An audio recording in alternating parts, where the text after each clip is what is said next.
இப்ப 6 மாசத்துல இதெல்லாம் முடிக்கணும், 1 மாசத்துல எனக்கு எல்லாத்தையும் ரிவிஷன் எல்லாமே எல்லாம் 6 கோடி மக்களுக்கு நீங்க பண்ணி கொடுக்கணும்னு சொல்றாங்க. இது பண்ண முடியுமா? இது சாத்தியமா? இது எவ்வளவு பெரிய ஆபத்தை இந்த தேர்தலில் ஏற்படுத்தும்? திராவிட முன்னேற்ற கழகத்தின் சார்பாக தமிழினத்தின் தலைவர் தளபதியார் அவர்கள் இதுக்கு தகுந்த பதில் கொடுத்திருக்கிறார். எஸ்ஏஆர் என்பது மக்கள் மத்தியில் ஒரு ஏமாற்றமானது. பிஜேபி கொண்டு ஏமாற்றமான வேலையை வந்து டிஎல்ஏ 2 வச்சு இதை பண்ணுங்க அதை பண்ணுங்கன்னு சொல்லிட்டு கவர்மெண்ட் அதிகாரிகளை வச்சு பிடிஓ இவங்கெல்லாம் போட்டு இந்த மாதிரி பண்றாங்க. ஆனா இது தகுந்த சாத்தியப்படாது. திராவிடனால சாத்தியப்படாது. மக்கள் மத்தியிலும் குழப்பம் நிறைய இருக்கு. ஆமா, இதை வந்து ஃபார்ம் எழுத இல்ல, எப்படி எழுதுறதுன்னு தெரியாம நிறைய பேர் இது பண்றாங்க. இதுக்கு வந்து யார் போய் எழுதி அந்த சொல்யூஷன் இது கிடையாது. அதனால வந்து தளபதியார் கொடுத்திருக்க கருத்தின்படி இந்த ஆர்ப்பாட்டத்துல எஸ்ஏஆருக்கு என்ன விளக்கம் கொடுக்கும்? எஸ்ஏஆர் ஏன் தேவை இல்லை, ஏன் இன்னும் சென்ட்ரல் கவர்மெண்ட் இதை திணிக்குது?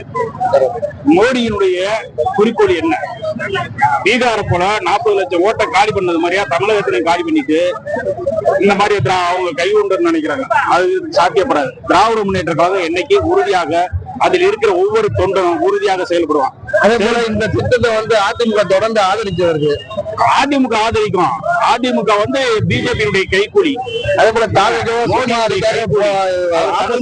சொல்லிட்டு பணம் உட்காந்துருக்கேன். தாவேகா விஜய் அவர்களும் இதை எதிர்க்கணும்னு சொல்லிட்டு வாயில சொல்றாரு. ஆனா பாவர் விட்டு வெளியே வர மாட்டாரு. தாவேகா விஜய்னா தன்னுடைய பாதிக்கப்பட்டதுனால அவர் சுயநலத்துக்காக போயிருக்கிறான். பொது நலத்துக்காகவோ மக்களுக்காகவோ மக்கள் பிரச்சனைக்காகவோ சிபிஐ கிட்ட மாட்டதுனால அப்படி இருக்காரு. சிபிஐக்கு மாட்டினதுனால அது வந்து போயிருக்கிறார். Okay okay. அது வேற எல்லாம் இப்போ அதிமுக சிபிஐ இருக்கு. அவங்க வந்து அவங்க அடிமையாயிருக்காங்க. சிபிஐ இடி அதெல்லாம் விட்ட உடனே அவன் போய் மண்டிட்டு இருக்கான். எத்தனையோ பேட்ட காலடியில மண்டிட்டான். அவையால இது வந்து ஒரு பெரிய இது கிடையாது.